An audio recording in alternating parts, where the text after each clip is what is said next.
لیکن ہاں اس پورے معاملے میں یزید کے متعین کردہ گورنر ابن زیاد کا جو رول ہے وہ بہت ہی گھناؤنا ہے. اور بخاری کی روایت ہے کہ ابن زیاد کے پاس حضرت حسین کا سر کاٹ کے لایا. وہ رسول کے نواسے جن کے لبوں کو رسول چوما کرتے تھے, ان کے سر کو تشت پہ کاٹ کے لایا جانا یہ خود بہت بڑی بدبختی کی بات ہے, اور یہ بہت بڑا ظلم ہے, یہ بہت بڑی عداوت ہے جو حضرت حسین کے ساتھ برتی گئی. اور ظاہر ہے علامہ ابن تیمیہ کا یہ جملہ ہے کہ روئے زمین پر جتنے لوگ حضرت حسین کے قاتل تھے, ان کے قتل میں جتنے لوگوں نے حصہ لیا تھا, ان کے اوپر اللہ کی, اس کے فرشتوں کی اور تمام زمین والوں کی, آسمان والوں کی لعنت برستی رہے گی. لیکن جب حضرت معاویہ کا انتقال ہوا اور یزید کے لیے بیعت کی جانے لگی تو حضرت حسین اس بیعت کے لیے تیار نہیں ہوئے. لیکن کیوں تیار نہیں ہوئے؟ انہوں نے کبھی کلیئرلی کھل کر کے یہ نہیں کہا کہ میں اس بیعت کے لیے کیوں تیار نہیں ہوں. جب مدینہ کا گورنر ولید ابن عقبہ, اس نے آدمی بھیجا کہ جا کر کے حضرت حسین سے کہو کہ ہمارے ہاتھ پہ یزید کی بیعت کریں, تو حضرت حسین نے کہا کہ میں کوئی معمولی آدمی نہیں ہوں, میں رسول اکرم کا نواسا ہوں, میں سب کے سامنے کروں گا, اوپنلی کروں گا, اکیلے میں نہیں کروں گا. اتنا کہا انہوں نے, اور راتوں رات وہ مکہ چلے گئے. ایک بار بھی انہوں نے کھل کر کے اس بات کا اظہار نہیں کیا کہ میں کیوں یزید کے ہاتھ پر بیعت نہیں کرنا چاہتا ہوں. جب مدینہ چھوڑ کر کے مکہ پہنچے ہیں اور اس کے بعد لگاتار اہل عراق کی طرف سے, اہل کوفہ کی طرف سے خطوط لکھے گئے, کوفہ کے لوگ ملنے آ رہے ہیں اور کہہ رہے ہیں کہ ہم آپ کو اپنا امام مانتے ہیں, ہم آپ کو اپنا خلیفہ مانتے ہیں, تو حضرت حسین رضی اللہ تعالیٰ عنہ نے مسلم بن عقیل کو, جو ان کے چچا کے بیٹے تھے, ان کو حالات کا پتہ کرنے کے لیے بھیجا. اس موقع پر جو کوفہ کے جو گورنر تھے حضرت نعمان بن بشیر تھے, ان کی پالیسی بڑی نرمی والی تھی. یزید کو محسوس ہوا کہ ان کی پالیسی کی وجہ سے کوفہ کے اندر حالات خراب ہو رہے ہیں, تو یزید نے ان کی جگہ گورنر بنا دیا عبید اللہ ابن زیاد کو, جو بہت خوخار قسم کا اور بہت واہیات قسم کا آدمی تھا. عبید اللہ ابن زیاد جب کوفہ کا گورنر بنا تو اس نے بڑی سختی کا معاملہ کیا, مسلم ابن عقیل کو قتل کروایا, اور جتنے لوگوں نے حضرت حسین رضی اللہ عنہ کو خط لکھا تھا یا مسلم بن عقیل کے ہاتھ پر بیعت کی تھی, سب کو وارننگ دے دی کہ کسی نے بھی اگر بغاوت کے الفاظ نکالے یا اس طریقے کا کچھ اظہار کیا تو پھر اس کا کام ختم کر دیا جائے گا. اور وہ عراق, وہ کوفہ کی سرزمین جو حضرت حسین کو خط لکھ کر کے وفاداری کا اعلان کر رہی تھی, پل بھر میں عبید اللہ ابن زیاد کے ایک تقریر کو سننے کے بعد اور اس کی ایک دھمکی کو سننے کے بعد سب نے پالا بدل دیا اور عبید اللہ ابن زیاد کے ساتھ ہو گئے. حضرت حسین ابن علی رضی اللہ تعالیٰ عنہ عراق کے لیے نکل چکے تھے, اپنے بال بچوں کو لے کر, اپنے گھر والوں کو لے کر کے وہ مکہ سے عراق کے لیے, کوفہ کے لیے نکلے تھے. جب حضرت حسین نکل رہے تھے, بڑے بڑے صحابہ نے, ان کے سینئر صحابہ نے, ان کے گھر میں جو لوگ سینئر لوگ تھے, حضرت عبداللہ ابن عباس تھے, ان سے عمر میں بڑے تھے, ان سے سینئر تھے, عبداللہ ابن عمر تھے, وہ بھی ان سے سینئر تھے, ان تمام لوگوں نے ان کو سمجھایا, کہا کہ نہیں, یہ عراق والے بھروسے کے قابل نہیں, انہوں نے آپ کے بھائی کے ساتھ وفا نہیں کی, آپ کے باپ کے ساتھ وفا نہیں کی, آپ ان کی بات پر اعتبار نہ کریں, آپ کی بڑی عزت ہے اسلامی سماج میں, آپ یہی مکے میں رہیں, آپ کو کوئی نقصان نہیں پہنچے گا. مگر حضرت حسین ابن علی رضی اللہ تعالیٰ عنہ نے ان تمام لوگوں کے مشورے کے باوجود اور ان کی نصیحتوں کے باوجود انہوں نے کہا کہ نہیں, میں ارادہ کر چکا ہوں, میں جا رہا ہوں. اور اب اگر آپ یہاں پہ یہ کہتے ہیں کہ حضرت حسین اپنے نانا کا دین بچانے کے لیے جا رہے تھے, تو پھر شیعہ حضرات کا اعتراض تو بالکل صحیح ہے کہ صاحب, نانا کا دین خطرے میں تھا اور بچانے والے صرف 72 لوگ تھے, باقی تو تمام لوگ جو ہے انہوں نے سمجھوتا کر لیا تھا. تو ایسا نہیں تھا. حضرت حسین کا اپنا اسٹینڈ کیا تھا, وہ یزید کے مقابلے میں اپنے آپ کو خلافت کا زیادہ حقدار سمجھتے تھے, وہ مطمئن نہیں تھے یزید کے خلاف, یہ تو فیکٹ ہے, اس سے کوئی اختلاف نہیں کر سکتا. لیکن ہاں جب انہوں نے یہ دیکھا کہ میں جس بیس پر میں یہ اپنے دل میں یہ ارادہ کر رہا ہوں کہ عراق کے لوگ میرے ساتھ ہیں, کوفہ کے لوگ میرے ساتھ ہیں, جب راستے میں پتہ لگا کہ مسلم بن عقیل قتل کر دیے گئے اور کوفہ والوں نے غداری کی, وہیں سے حضرت حسین نے واپس پلٹنے کا ارادہ کیا. تاریخ کی تمام روایتیں, شیعہ سنی کی تاریخ کی روایتیں بتاتی ہیں کہ مسلم بن عقیل کے قتل کے بعد, ان کے قتل کی خبر سننے کے بعد حضرت حسین نے واپسی کا ارادہ کیا.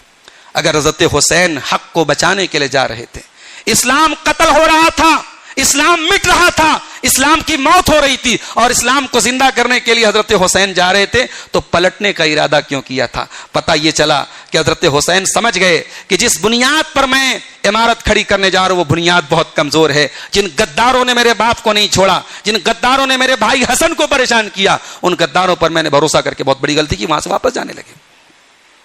لیکن مسلم بن عقیل کے بھائیوں نے کہا کہ نہیں، اب ہم جائیں گے، حالات کا سامنا کریں گے، اور اگر موقع آیا تو ہم جنگ کریں گے اور جان دے دیں گے جس راہ میں ہمارے بھائی مسلم بن عقیل نے جان دے دی۔ چنانچہ یہ لوگ چلے، اور راستے میں کربلا جب یہ انہوں نے پڑاؤ ڈالا ہے، اور محرم کا مہینہ تھا وہ، اور وہاں جب انہوں نے جا کر کے پڑاؤ ڈالا ہے تو 4000 کی فوج لے کر کے عمر بن سعد وہاں پہنچا عبید اللہ ابن زیاد کے آرڈر پر، اور کافی ڈسکشن ہوا، بات چیت ہوئی۔ حضرت حسین ابن علی نے ان کے سامنے 3 آفر رکھے، کہا کہ مجھے واپس مکہ جانے دو، یا پھر مجھے کسی سرحد پر بھیج دو، میری فیملی کو واپس مکہ بھیج دو، مجھے کسی سرحد پر بھیج دو، یا پھر تیسرا آپشن یہ، مجھے شام بھیجو یزید کے پاس، میں یزید سے بات کروں گا۔ بعض روایات میں یہ الفاظ ہیں، میں یزید کے ہاتھ پر اپنا ہاتھ رکھ دوں گا۔ یہ تبری کے اندر اور ابن الاسیر وغیرہ کے اندر جو تاریخ کی، ہمارے ہاں اہل سنت کی جو تاریخ کی مشہور کتابیں، سب میں یہ الفاظ موجود ہیں۔ یہ 3 آپشن بڑے معقول تھے جو حضرت حسین نے رکھے تھے، مگر وہاں بات بن چکی تھی۔ وہاں ابن زیاد کی ضد نے، ابن زیاد اس بات پر اڑ گیا کہ نہیں، آپ کو میرے ہاتھ پر بیعت کرنی پڑے گی، آپ کو میرے ہاتھ پہ یزید کی بیعت کرنی پڑے گی۔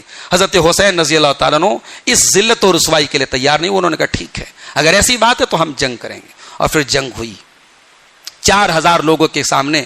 یہ 72 لوگ کتنی دیر تک جنگ کرتے ہیں؟ 10 محرم الحرام سن 61 ہجری کو یہ دردناک حادثہ پیش آیا۔ امت کی تاریخ کا یہ سیاہ دن تھا جس دن نواز رسول اپنے گھر والوں کے ساتھ، اپنے اہل بیت کے ساتھ شہید کیے گئے، اور حضرت حسین بھی لڑتے لڑتے شہید ہوئے۔ وہ چاہتے تو ابن زیاد کی بات مان لیتے، مگر انہوں نے عزت اور خودداری کی موت کو ذلت کی زندگی پر ترجیح دی، اور اللہ کی راہ میں لڑتے لڑتے شہید ہوئے۔ حضرت حسین کے بدن پہ 33 زخم تھے، حضرت حسین کے ساتھ 72 لوگ شہید ہوئے، جس میں سے 17 لوگ ان کے اہل بیت میں سے تھے، اور ان کے گھر والوں میں صرف ان کا ایک بیٹا علی الاصغر جو ہے وہی بچے تھے، وہ بیمار تھے۔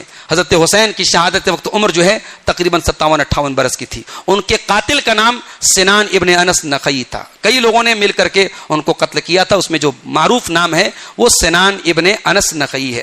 اب رہ گیا یہ سوال کہ حضرت حسین کے اس قتل میں یزید کا رول کیا تھا؟ تو بہرحال یہ واقعہ یزید کے دور میں ہوا تھا، اور اس بات کا تو کوئی پروف ہمارے پاس نہیں ہے کہ یزید نے حضرت حسین کے قتل کا حکم دیا تھا، اور اس بات کا بھی کوئی پروف نہیں ہے کہ وہ اس قتل پر راضی تھا۔ اور ہمارے سامنے جو تاریخ کی روایات ہیں وہ یہ بتاتی ہیں کہ حضرت معاویہ نے اپنے انتقال کے پہلے جو وصیت نامہ لکھا تھا، اس وصیت نامہ میں خاص طور پر حضرت حسین کے ساتھ حسن سلوک کا حکم دیا تھا۔ اس وصیت باپ کی، وہ وصیت کی ہوتے ہوئے بھی یہ بات سمجھ میں نہیں آتی کہ یزید نے اس طریقے کا معاملہ کیا ہوگا۔ لیکن ہاں، اس پورے معاملے میں یزید کے متعین کردہ گورنر ابن زیاد کا جو رول ہے وہ بہت ہی گھناؤنا ہے، اور بخاری کی روایت ہے کہ ابن زیاد کے پاس حضرت حسین کا سر کاٹ کے لایا گیا۔ وہ رسول کے نواسے جن کے لبوں کو رسول چوما کرتے تھے، ان کے سر کو تشت پہ کاٹ کے لایا جانا، یہ خود بہت بڑی بدبختی کی بات ہے، اور یہ بہت بڑا ظلم ہے، یہ بہت بڑی عداوت ہے جو حضرت حسین کے ساتھ برتی گئی۔ اور ظاہر ہے علامہ ابن تیمیہ کا یہ جملہ ہے کہ روئے زمین پر جتنے لوگ حضرت حسین کے قاتل تھے، ان کے قتل میں جتنے لوگوں نے حصہ لیا تھا، ان کے اوپر اللہ کی، اس کے فرشتوں کی اور تمام زمین والوں کی، آسمان والوں کی لعنت برستی رہے گی۔ لیکن میرے پیارے ساتھیوں، سوال یہ ہے، حضرت حسین کی زندگی میں اور ان کے نصیب میں یہ شہادت کی موت لکھی تھی، اور یہ اسلامی تاریخ کی کوئی پہلی شہادت نہیں تھی۔ حضرت حسین یقیناً بہت بے دردی سے شہید ہوئے، مگر ان کے والد حضرت علی ان سے افضل تھے، وہ نماز کی حالت میں شہید کیے گئے۔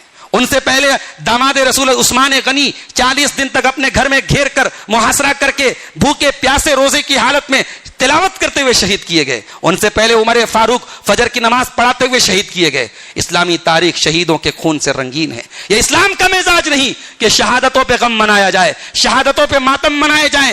اللہ کے نبی کو حضرت حمزہ کی شہادت کا بہت غم تھا، نبی بہت محبت کرتے تھے اپنے چچا سے۔